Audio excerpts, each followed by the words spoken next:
कहानी बात कर सकते।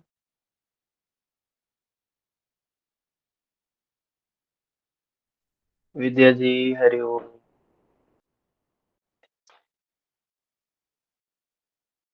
चलते हैं हम लोग, शुरू करते हैं। कल की क्लास में हम लोगों ने देखा, अर्जुन जो कुछ भी देखा है, जो कुछ भी उसने दर्शन किया है, उस दर्शन के बारे में ही बोल रहा है कि जैसे पतंगा अग्नि में प्रवेश करता है नष्ट होने के लिए, वैसे ही सारे जीव जंतु, पशु पक्षी, सारे प्राणी आपके मुख में जा रहे हैं।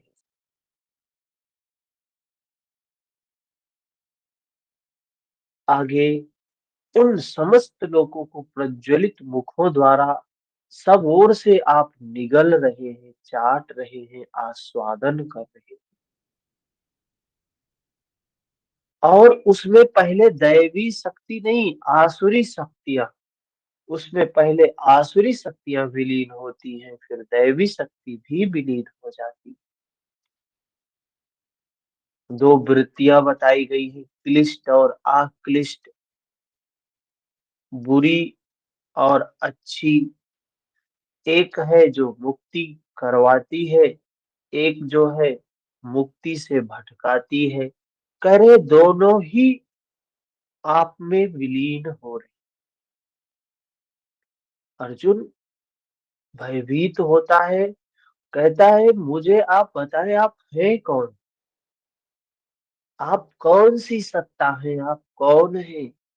यह श्री कृष्ण एक शरीरधारी नहीं मान रहा है।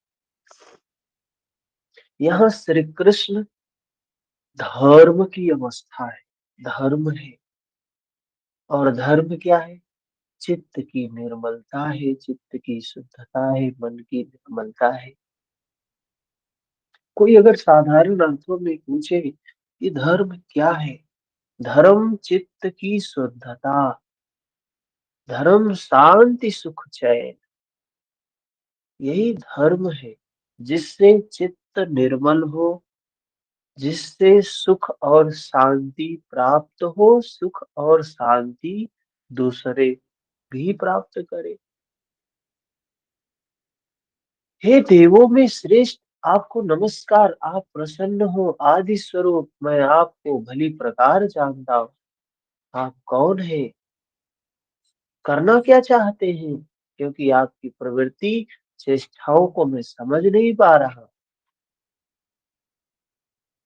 आपकी प्रवृत्ति क्या है? समावस्था है, समता की अवस्था है। समता अवस्था से क्या होगा? क्या करना चाह रहे हैं? योगेश्वर श्री कृष्ण कहते हैं अर्जुन, मैं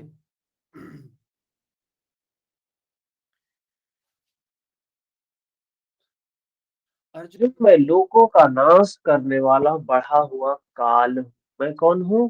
काल हूँ, समय हूँ।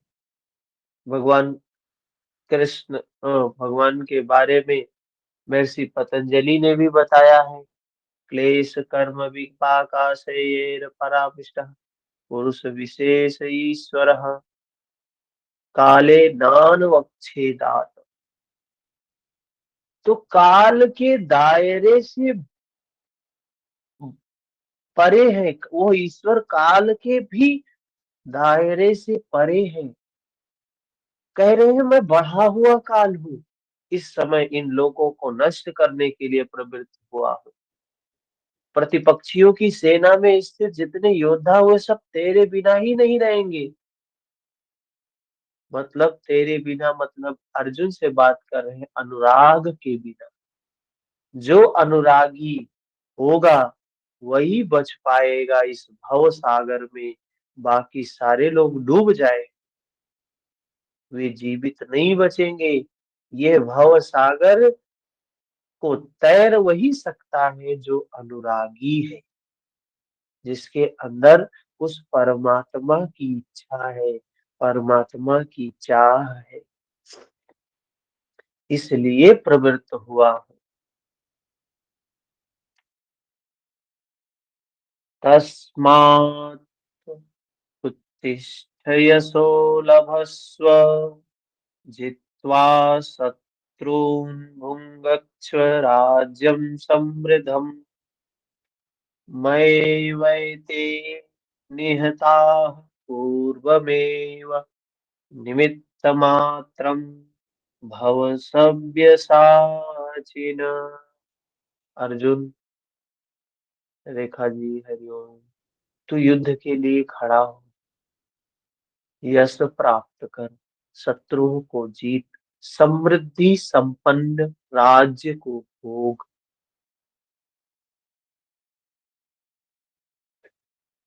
तो यहाँ भगवान श्री कृष्ण अर्जुन को युद्ध के लिए खड़ा होने के लिए कह रहे हैं। ये युद्ध कौन सा है? युद्ध है अपने विकारों का। कह रहे हैं अपने शत्रुओं को जीत। ये हमारे शत्रु कौन है? हमारे बताया है शत्रु कौन है, मित्र कौन है? ये है हमारा मन, ये है हमारा नियंत्रित मन, हमारा मित्र है। अनियंत्रित मन, मन विकारों के अधीन हो जाए, लोभ, क्रोध, आसक्ति, मोह, ईर्ष्या, द्वेष, दुर्भावना, इनके अधीन अगर हमारा मन है तो यही हमारे शत्रु है, यही हमारा मन शत्रु मन है। और जिसने अपने मन को अधीन कर लिया, उसने सारा जग, कहा है ना, जिसने मन में दीप जलाया, को उजला पाया।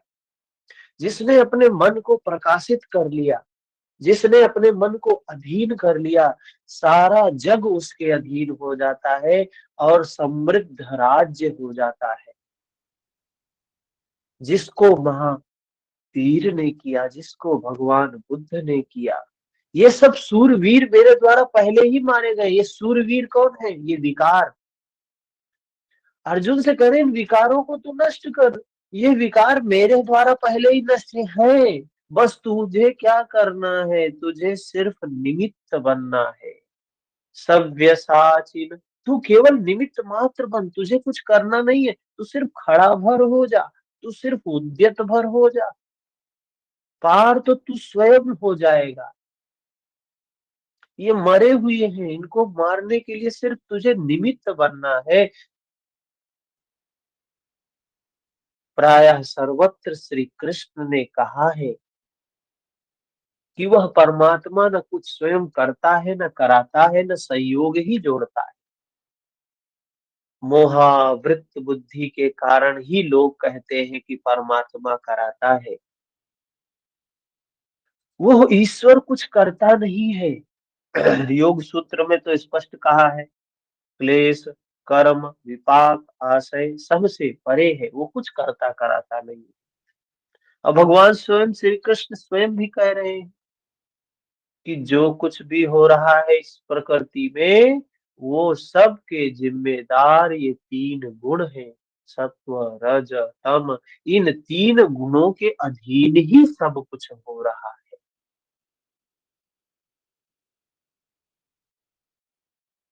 अर्जुन करता धरता, यहाँ कह रहे हैं अर्जुन करता धरता तो मैं हूँ, मेरे द्वारा ये पहले ही मारे हुए हैं। तू खड़ा भर हो, यश ले। ऐसा इसलिए कहे है कि सो केवल भगतन हित लागी। अर्जुन उसी अवस्था को प्राप्त कर चुका था। अभी अभी अभी जो हमारी अवस्था है, हम लोगों की जो अवस्था है, हमारे जो सामान्य लोगों की जो अवस्था है, इस अवस्था में भगवान कुछ नहीं करते हैं। इस अवस्था में प्रकृति के तीन गुण ही सब करते हैं। और अभी हम क्या मानते हैं? जो कुछ कर रहे हैं भगवान कर, जो कुछ कर रहे हैं भगवान कर रहे हैं। जो कुछ कर रहे हैं भगवान का। लेकिन मन की इस अवस्था में भगवान बोल रहे हैं मैं कुछ नहीं करता हूँ, सारा खेल गुणों का है।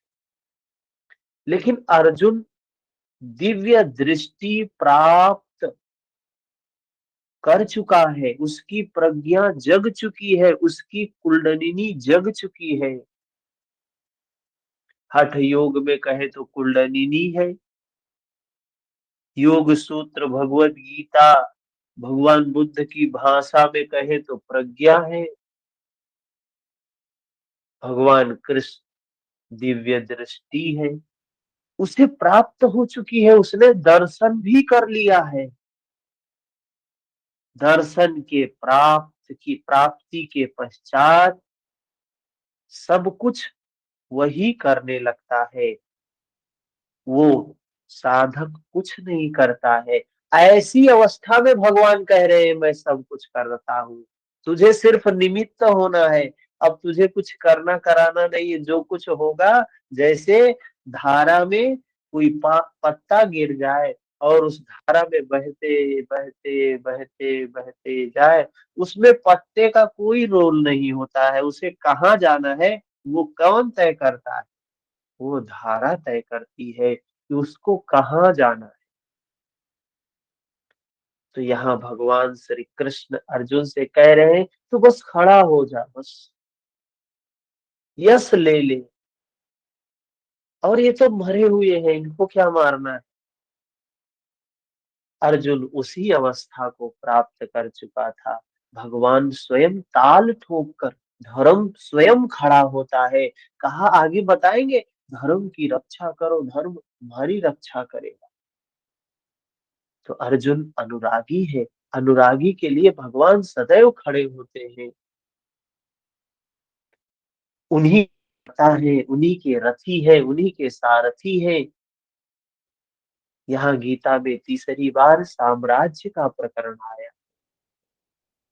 पहले अर्जुन लड़ना नहीं चाहता था, शुरू में आपने देखा विषादग्रस्त था, स्ट्रेस में था, जिसे आज स्ट्रेस कहते हैं। अर्जुन पहले अध्याय में था वही। उसने कहा जब स्ट्रेस में होता है व्यक्ति, डिप्रेशन में होता है, तो उसे दुनिया की कोई चीज अच्छी नहीं लगती है।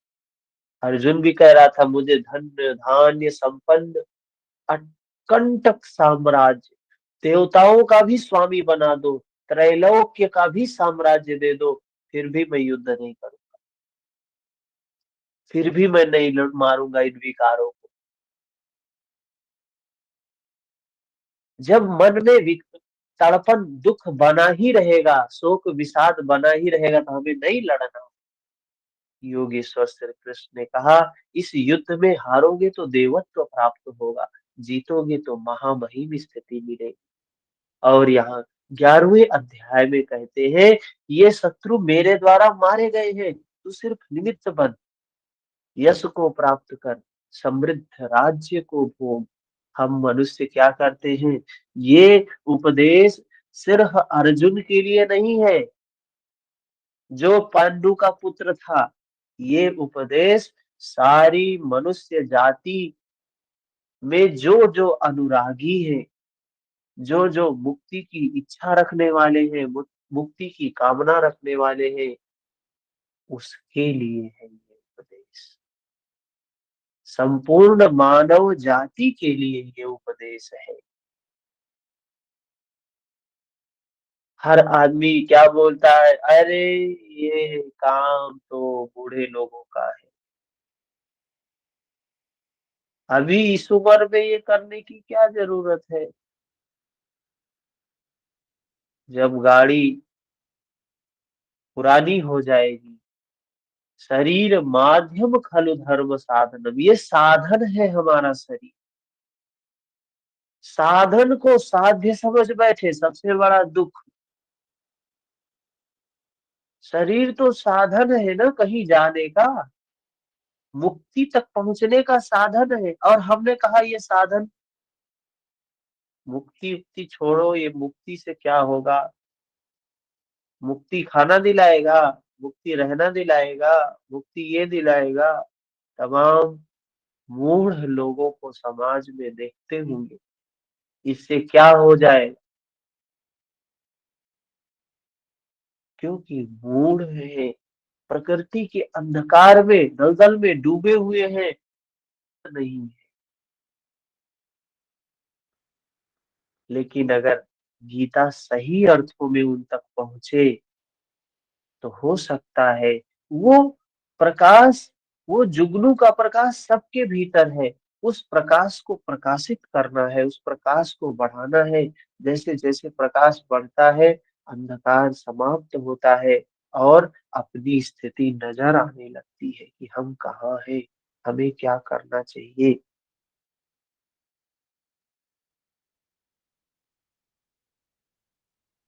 तो भगवान श्री कृष्ण अर्जुन से कहते हैं, सिर्फ तू निमित्त बन, मारूंगा तो मैं मार ही दिया हूं पहले, ये सब मरे हुए हैं, ये सब मृत्यु को प्राप्त हो चुके हैं, ये विकार मृत्यु को प्राप्त हो ही चुके हैं।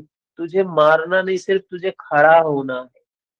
फिर वही बात, जिस बात से अर्जुन चौंकता है, जिससे वह शोक मिटता हुआ नहीं देखता है, क्या श्री कृष्ण फिर भी वही राज्य देंगे? वहां तो तब हम लोग पढ़ते हैं, अर्जुन युद्ध करता है तो उसे वहां का वो राज्य प्राप्त होता है। नहीं, वो राज्य नहीं, वस्तुतः विकारों के अंत के साथ जब सारे विकार समाप्त हो जाएंगे तो उसे क्या प्राप्त होगा? धर्म राज्य प्राप्त होगा। और वो धर्म क्या है? चित्त की निर्मलता है, समता अवस्था है, समा अवस्था है। आयुर्वेद की भाषा में कहें तो समा अवस्था, वात पित्त कफ की जब समा अवस्था आती है तो स्वास्थ्य है, और स्वास्थ्य ही सुख है। प्रथम सुख निरोगी काया, सा, सारे रोग समाप्त हो गए। और जब विकार हमारे अंदर के समाप्त हुए, जब हमारे अंदर के विकार समाप्त हुए तो समता अवस्था आ गई, धर्म की अवस्था आ गई। वही परमात्मा की स्थिति है, परमात्म स्वरूप की वास्तविक समृद्धि है, जो स्थिर संपत्ति है, जिसका कभी विनाश नहीं होता है, राजयोग का परिणाम है। हठ योग में भी हम लोग पढ़ते हैं, हठ योग में भी तो हम लोग देखते हैं, यही बात बताई गई है। बड़ी सुंदर व्याख्या थी कल की समाधि को लेकर। आगे चलते हैं, 34 नंबर हमने कल देखा।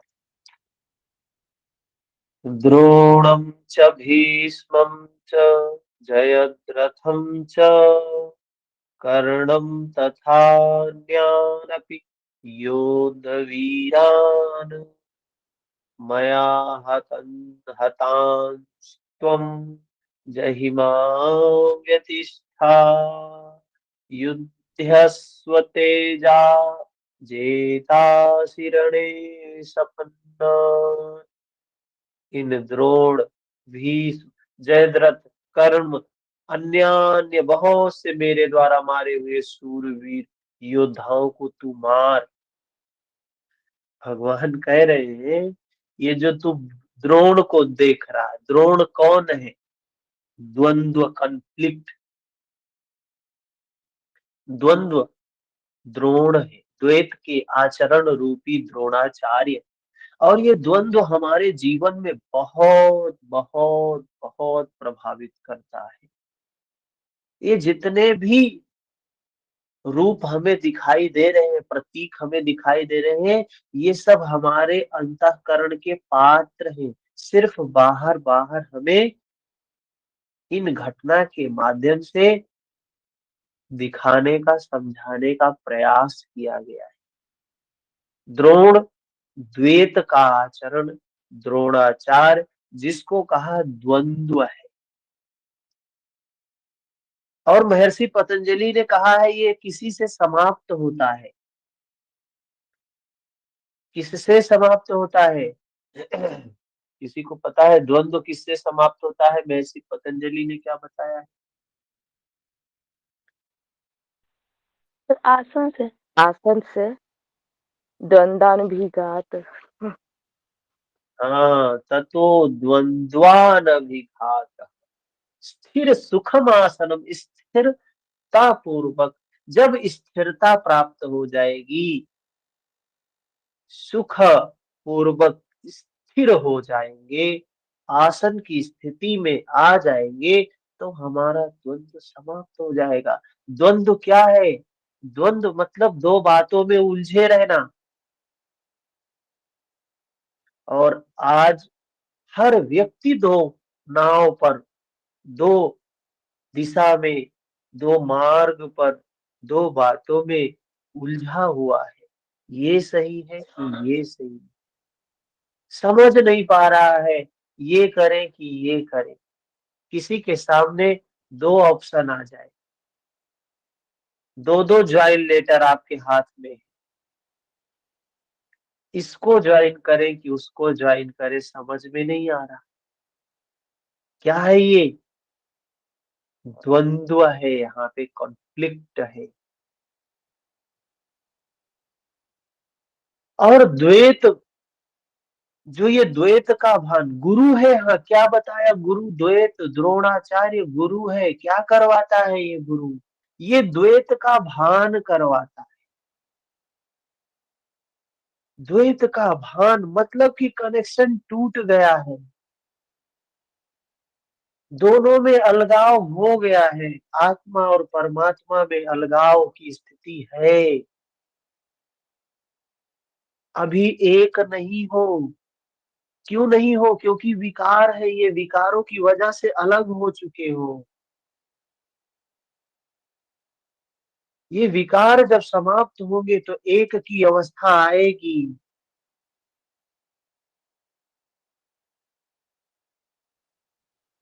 इसीलिए कहा गुरु है ये। गुरु क्या करता है? गुरु गोविंद दो खड़े काके लागू पाए, गुरु बलिहारी आप गो, गोविंद दियो बताए। गोविंद का पता तो गुरु ने बताया। तो ये जो द्रोणाचार्य गुरु है, यही बताया कि तुम अलग हो, तुम्हें जाना है, लक्ष्य तुम्हारा कहीं और है। मनुष्य तो अंधा है, उसे पता ही नहीं होता है।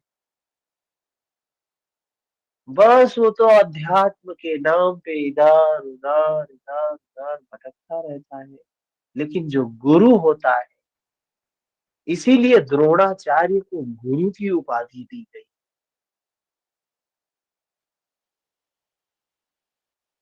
द्वैत का आचरण रूपी द्रोणाचार्य। भगवान कह रहे हैं इस द्वंद्व को, इस द्रोण को तो हमने ही मार दिया, ये मरा हुआ है, इसके लिए तुम सिर्फ तुम्हें खड़े होना है। ये सब मृत्यु को प्राप्त हो चुके हैं। उसके बाद भीष्म। भीष्म कौन है? भ्रम रूपी भीष्म। भ्रम, भ्रम क्या है? पितामह है। सारी सारे विकार मर जाते हैं। आसक्ति मर जाता है, द्वंद्व मर जाता है, लोभ मर जाता है, मोह मर जाता है, क्रोध मर जाता है, ईर्ष्या मर जाती है। सैकड़ों, जो धृतराष्ट्र के 100 पुत्र थे, इतनी बड़ी सेना थी, सारे मर जाते हैं। लेकिन ये भ्रम नहीं टूटता है। कोई संत कहता है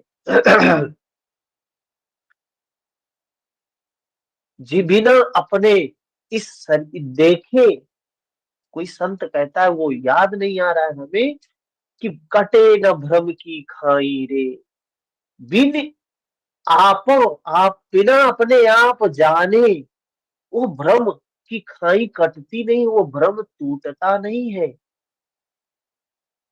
उस भ्रम को तोड़ने के लिए उस सत्य को जानना पड़ता है। वो सत्य सुन के नहीं जाना जा सकता है, उस सत्य को सिर्फ और सिर्फ अनुभूति से ही जाना जा सकता है। अपनी 3.5 हाथ की काया की में अनुभूति करके ही जाना जा सकता है। कोई व्यक्ति सिर्फ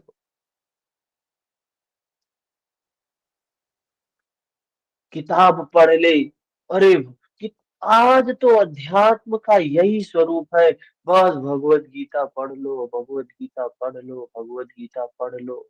it's art of life, how to live life, कैसे जीवन को जीना है, ये भगवत गीता में बताया गया, पढ़ लो पढ़ लो। कितने ने तो पढ़ लिया, पढ़ने के बाद भी वैसे ही है, तनिक भी परिवर्तन नहीं आया, एक अहंकार सिर पे चढ़ गया। अरे हम तो गीता जानते हैं, गीता पे लेक्चर लेते हैं, अच्छा बोल सकते हैं गीता। एक अहम उल्टा हो गया। उसका क्या भाव, किस भाव में कहा गया, वो भाव तो समझे नहीं, कहा कुछ गया है, समझ कुछ लिए हैं, परिणाम बदल गया। सारा खेल भाव का है। जाकी रही भावना जैसी, तिह मूरत देखी तिन तैसी। जिसकी जैसी भावना होती है उसको वैसे ही भगवान, वैसे ही स्वरूप दिखाई देने लगता है, वैसे ही जीवन हो जाता है। जयद्रथ, कर्ण, अन्य अन्य बहुत से जो ये है विकार है, ये मेरे द्वारा मारे जा चुके हैं। सूरवीर योद्धाओं को तू मार, भय मत कर, अनेक भी भय मत कर, निर्भय होकर संग्राम में बैरियों को तू निश्चित जीतेगा, इसलिए युद्ध कर। यहाँ भी योगेश्वर ने कहा कि ये मेरे द्वारा मारे हुए हैं, इन मरे हुए को तू मार। स्पष्ट किया कि मैं करता हूँ। जबकि 5वें अध्याय में 13, 14, 15 श्लोक में उन्होंने कहा, भगवान ने बताया कि मैं करता हूँ। 18वें अध्याय में वे कहते हैं, शुभ और अशुभ प्रत्येक कार्य के होने में 5 माध्यम है। 18वें अध्याय में बताए, अधिष्ठान, कर्ता, करण, चेष्टा, दैव। जो कहते हैं कि कैवल्य स्वरूप परमात्मा करते हैं, वे अविवेकी हैं, यथार्थ नहीं जानते हैं, भगवान नहीं करते हैं। ऐसा विरोधाभास क्यों? स्वयं भगवान ने एक जगह कहा कि मैं नहीं करता हूँ, और स्वयं यहाँ भी कह रहे हैं कि मैं करता हूँ। ऐसी बातें क्यों? वस्तुतः प्रकृति उस परम परमात्मा पुरुष के बीच एक सीमा रेखा है। प्रकृति क्या है? एक दीवार है। किसके बीच में? मैं, आत्मा और उस परमात्मा, उस ब्रह्म के बीच में, उस धर्म के बीच। प्रकृति क्या है? एक विकार, जिसको कहा योग चित्त वृत्ति निरोध। योग क्या है? हम कहे योग की अवस्था उस परमात्मा की अवस्था है, उस धर्म की अवस्था है, उस निर्मलता, निर्मल चित्त की अवस्था है योग। और चित्त क्या है? चित्त मैं हूं, मेरी मेरी अवस्था है चित्त मैं, जिसको हम कहें आत्मा। और वृत्ति क्या है? ये वृत्ति ही विकार है, जो चित्त और उस धर्म, उस परमात्मा, उस ब्रह्म से अलगाव की अवस्था है। जैसे ही ये विकार नष्ट हुए, जैसे ये विकार क्या है? ये गुणजन्य है। 3 गुण है, सत्व रज तम, इन गुणों के अधीन है। ये विकार जैसे ही समाप्त हुए, तैसे ही ऐक्य की अवस्था आती है। बूंद समानी समुद्रमा, असकत खोजी जाए। कबीर कहते हैं ना, बड़ा सुंदर कबीर बोलते हैं समाधि के बारे में, हेरत हे सखी, रहा कबीर हेराय, बूंद समानी समुद्र में, सोकत हेरी जाए। जब तक ये विकार है, जब तक मैं है, जब तक वृत्ति है, तब तक, जब मैं था तब हरि नहीं, अब हरि है न मैं ना। अब जब योग की अवस्था आ गई, अब जब चित्त की निर्मलता की अवस्था आ गई, जब धर्म आ गया, सब अधियारा मिट गया, दीपक देखा माही। बस दर्शन से ही, दीपक को, उस प्रकाश को, उस धर्म को देख लेने से, उस धर्म को जान लेने से ही सारा अंधियारा मिट जाता है। कितना सरल शब्दों में हमारे संतों ने हमें समझाया। फिर भी हम मूढ़ मनुष्य ना समझ पाए तो हमारा पुण्य उस योग्य नहीं है, हमारे पुण्य कर्म नहीं है, जो हम नहीं वहां तक जा पा रहे। सारा खेल स्वयं का है। हमारे जो पुण्य कर्म होते हैं, जब कोई पुण्य जागता है तो हम ऐसे धर्म की बातों को सुन पाते हैं। नहीं तो ऐसे ही अंधी गलियों में भटकते रहते हैं धर्म के नाम पर, जाति के नाम पर, संप्रदाय के नाम पर, ये वो करते रहते हैं। जो कहते हैं कैवल्य स्वरूप परमात्मा करते हैं, वे अविवेकी है, यथार्थ नहीं जानते। भगवान नहीं करते, ऐसा विरोधाभास क्यों? वस्तुतः प्रकृति और उस परमात्मा पुरुष के बीच एक सीमा रेखा। जब तक प्रकृति के परमाणुओं का दबाव अधिक रहता है, जब तक विकार अधिक होते हैं, तब तक माया प्रेरणा देती। अभी हमारे अभी हम लोग किस अवस्था में है? अभी हम लोग गुणों के अधीन हैं, और इन गुणों से ही हम प्रभावित हो रहे हैं, संचालित हो रहे हैं। प्रकृति का दबाव अभी हम पर पूरा है, और माया हमें प्रेरित कर रही है।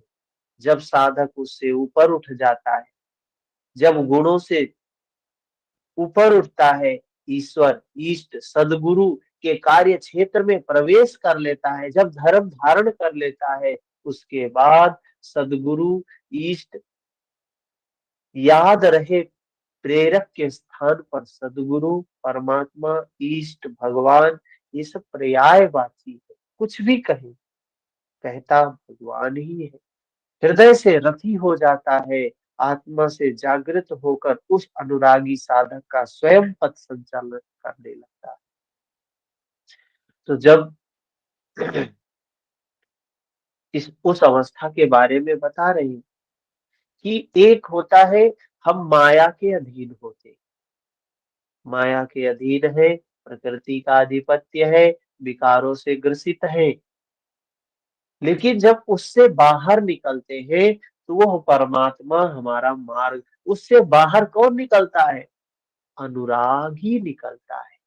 अनुराग, अर्जुन अनुरागी है ना, जिसके अंदर में चाह ही नहीं है, जिसके अंदर में चाह नहीं है, उस ईश्वर की, उस धर्म की, उस शाश्वत की, उस सनातन की, उस नित्य की, तो कैसे बिना चाहे कोई प्राप्त कर सकता है क्या? नहीं कर सकता है। अनुरागी अर्जुन था। भगवान श्री कृष्ण ने मार्गदर्शन अर्जुन का किया, विकारों को नष्ट करने की प्रेरणा अर्जुन को दिया, दिव्य दृष्टि अर्जुन को दिया, तो अनुरागी था इसलिए प्राप्त हुआ।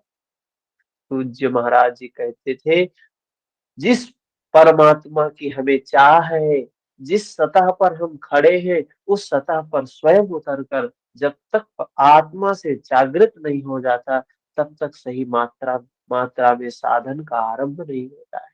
उसके बाद जो कुछ साधक से पार लगता है, वह उसी की देन है। जब हमारी डोर उसके हाथ में हो जाती है और हम उसके अनुसार चलने लगते हैं, किसी होनी या अनहोनी से हमें कोई लेना देना नहीं होता। हम तो मात्र निमित्त है, साधक तो निमित्त मात्र है, निमित्त मात्र है, होकर उसके संकेत और आदेश पर चलता भर रहता है। साधक की विजय उसकी देन है। ऐसे अनुरागी के लिए ईश्वर अपनी दृष्टि से देखता है, दिखाता है, अपने स्वरूप तक पहुंचाता है। यही श्री कृष्ण कहते हैं कि मेरे द्वारा मारे हुए इन वैरियों को मार, निश्चय ही तुम्हारी विजय होगी, धर्म की विजय होती है। मैं जो खड़ा हूं तुम्हारे साथ, धर्म है तुम्हारे साथ, सिर्फ निमित्त होके कर्म कर। अब यहाँ संजय कुछ बोलता है। संजय कौन है? तो संयम रूपी संजय। संजय संयम की अवस्था है, यह भी योग की अवस्था है। संजय को भी दिव्य दृष्टि प्राप्त थी, जो संयम को साध लेता है। संयम क्या है? महर्षि पतंजलि ने बताया है,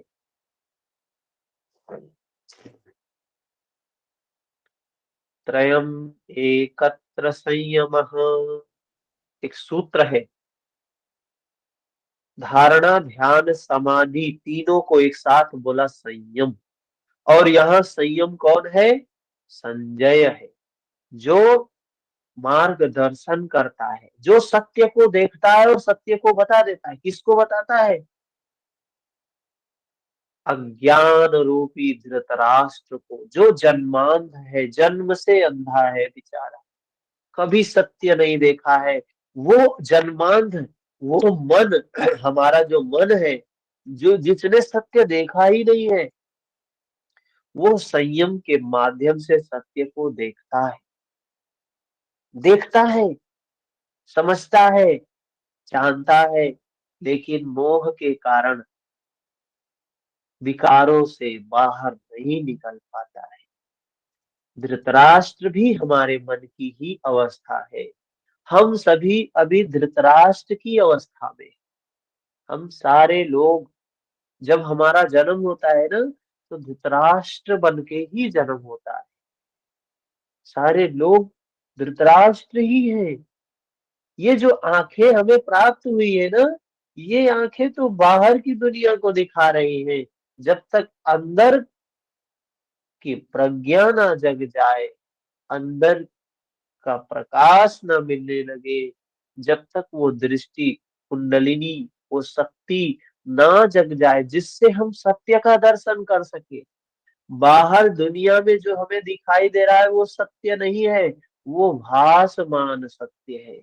वो प्रतीत हो रहा है कि सत्य है, वास्तविक में वो सत्य नहीं है।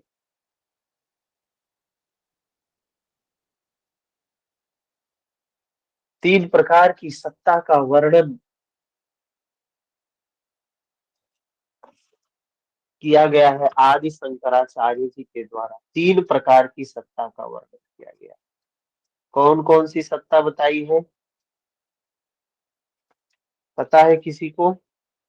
तीन सत्ता का वर्णन किया गया है।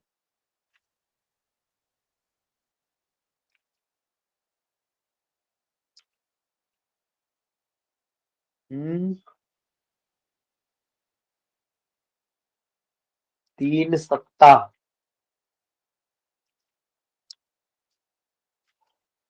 एक पारमार्थिक सत्ता है, एक प्रातिभाषिक सत्ता है, एक व्यवहारिक सत्ता है। व्यवहारिक सत्ता, जो सांसारिक जीवन में व्यवहार के लिए हम सत्य मानते हैं।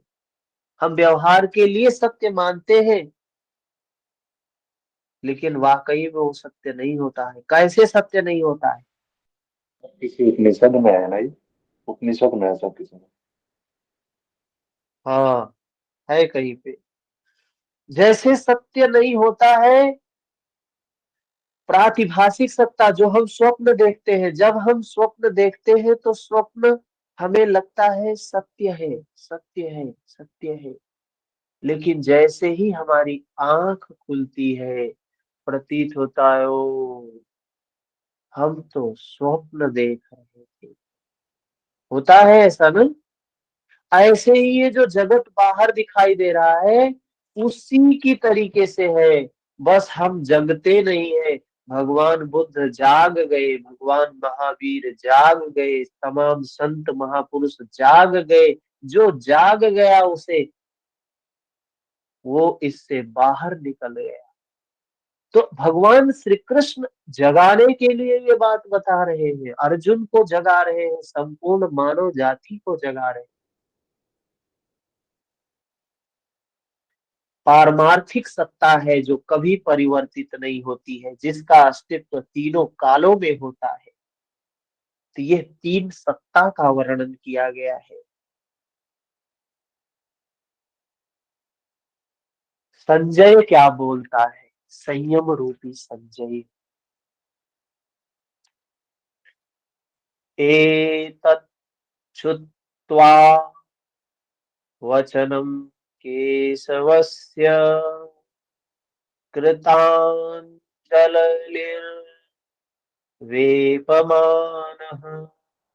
किरीटी नमस्कृत्वा भूय एवाह कृष्णं सगतं भीतः प्रणम्यः। संजय बोलता है कि जो कुछ अर्जुन ने देखा ठीक वैसे ही मैंने भी देखा, ठीक वैसे ही। दृष्टि जब प्राप्त होती है तो सबको एक ही चीज, एक ही सत्य दिखाई देता है। अज्ञान से आच्छादित मन, हमारा जो मन है ना, अज्ञानी है, यही धृतराष्ट्र है। लेकिन ऐसा मन भी संयम के माध्यम से भली प्रकार देखता है, सुनता है, समझता है। धृतराष्ट्र को पता था कि हमारे जो बच्चे लड़ रहे हैं वे वजह लड़ रहे हैं, उनका राज्य नहीं है, वास्तविक के उत्तराधिकारी नहीं है। लेकिन ये हमारा मन इस सत्य को संयम के माध्यम से जानता तो है, लेकिन स्वीकार नहीं करता है। देखता है, सुनता है, समझता है, लेकिन किसके माध्यम से देखता है? संयम के माध्यम, संजय के माध्यम से देखता है। केशव के इन वचनों को सुनकर अर्जुन भयभीत होकर कांपता हुआ हाथ जोड़कर नमस्कार करके फिर श्री कृष्ण से इस प्रकार गदगद वाणी में बोला। गदगद वाणी में बोलने का मतलब पूरा भाव विभोर होकर, पूरा भाव विभोर होकर, पूर्ण रूप से भावित, समर्पित होकर भगवान श्री कृष्ण से बोलता है। ये संजय कह रहा है धृतराष्ट्र से। क्या है? अर्जुन क्या कहता है? स्थाने ऋषिकेश तव प्रकृत्या जगत प्रहस्यनुरज्यते च रक्षांसि भीतानि दिशोऽत्रवन्ति सर्वे नमस्यन्ति च सिद्धसंगा। हे ऋषिकेश, यह उचित ही है कि आपकी कीर्ति से संसार हर्षित होता है और अनुराग को प्राप्त होता है। आपकी ही महिमा से भयभीत हुए राक्षस दिशाओं में भागते हैं और सब सिद्ध गणों के समुदाय आपकी महिमा को देखकर नमस्कार करते हैं। यह उचित है, ये सही है, ये गलत नहीं है।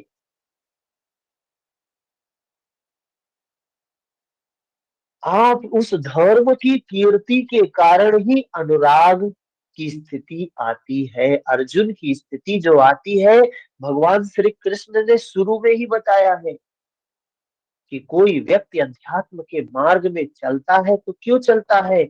मैं ले जाता हूं उसको, मेरी वजह से वो बढ़ता है, तो वो धर्म के कारण बढ़ता है।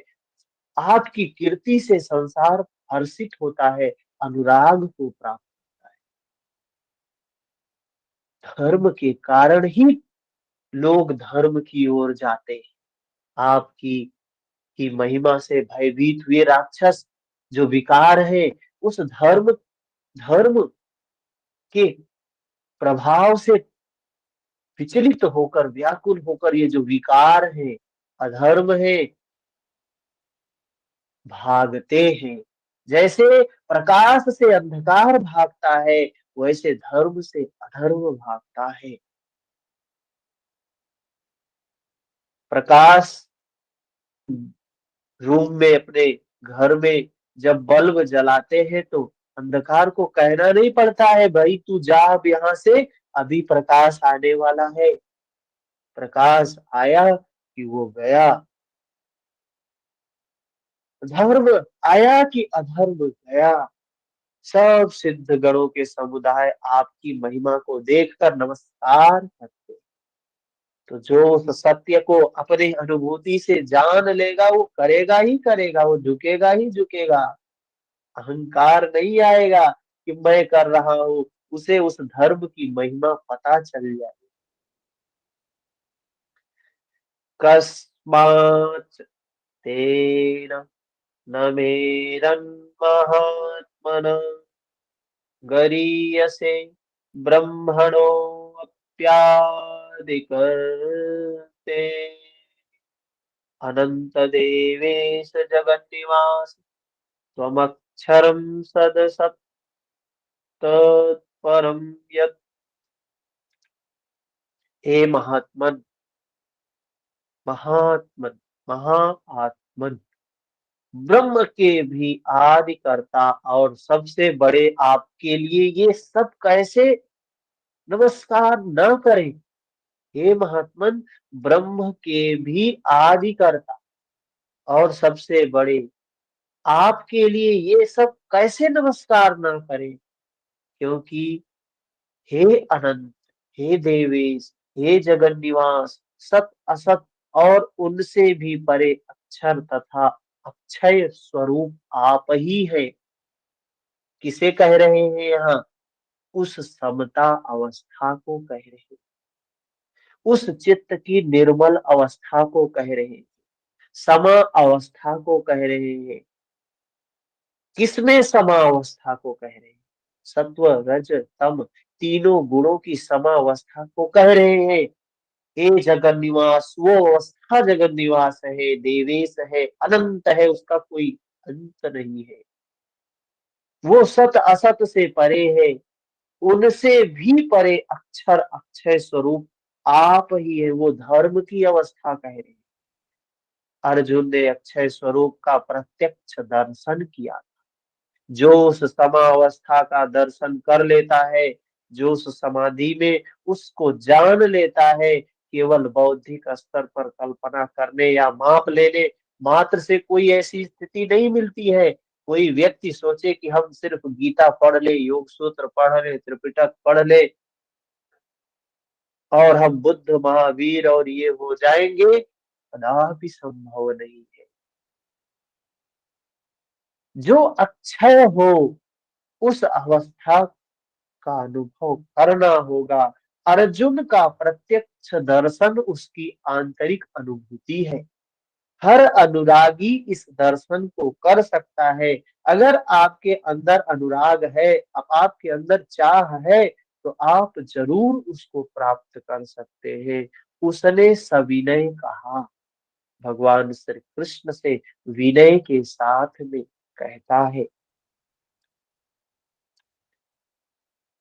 त्वमादिदेवः पुरुषः पुराण त्वमस्य विश्वरस्य परं निधानम् वेत्तासि वेद्यं च परमं च धाम त्वया ततं विश्वम् अनन्तरूपम्।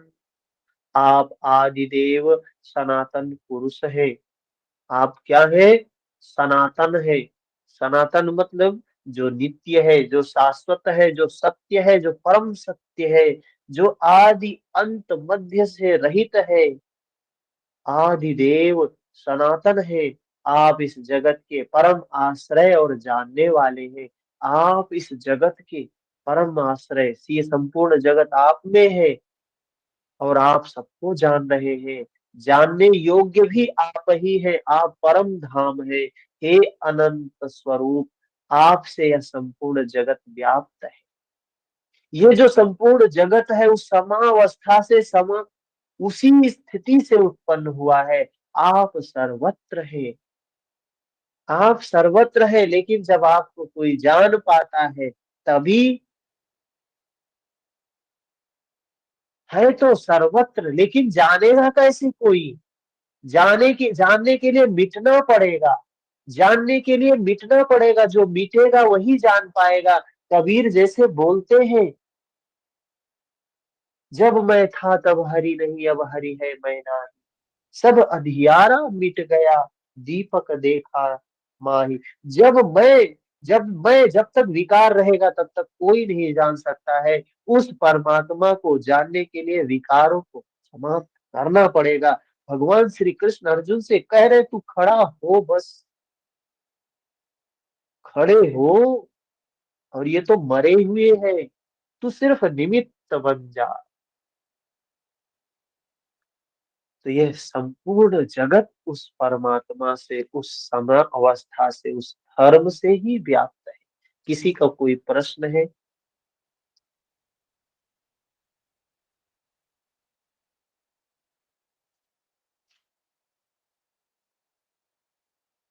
राजेश जी हरिओम, पहली बार जुड़े हैं?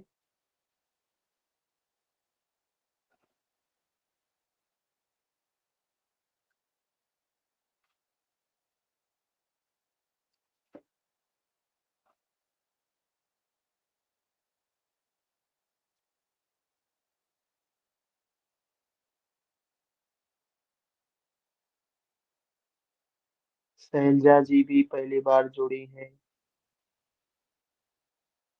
कभी सुना है इसके पहले या फर्स्ट टाइम?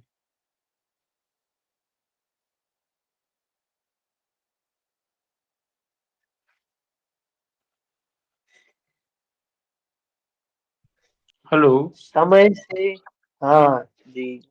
हाँ सर, हरिओम।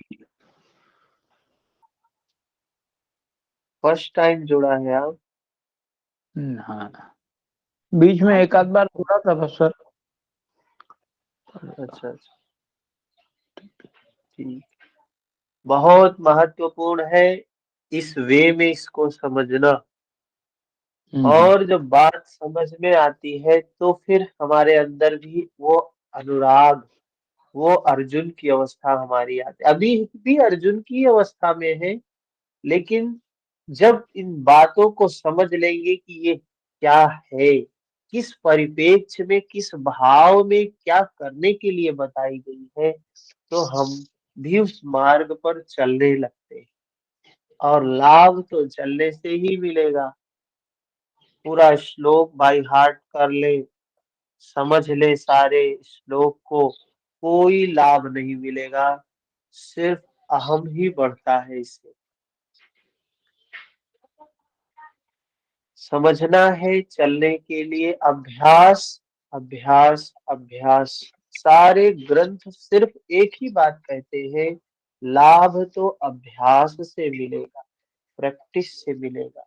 कोई प्रैक्टिस करता है तो ठीक है, नहीं करता है तो सिर्फ धर्म के नाम पे हम उलझे हुए हैं, इन रूढ़ियों में, कुरीतियों में, भ्रांतियों में। ठीक है, तो मिलते हैं अभी। इसके बाद हठ योग की क्लास होती है 7:15 से 8:15 तक। हठ प्रदीपिका, चतुर्थ अध्याय, नादानुसंधान, समाधि का वर्णन वहां चल रहा है। और 6 से 7 ये भगवत गीता की क्लास होती है। रविवार को नहीं रहती, बाकी नित्य रहती है। तो मिलते हैं अभी 10 मिनट बाद। हरिओम, हरिओम, हरिओम, हरिओम सर। हरिओम।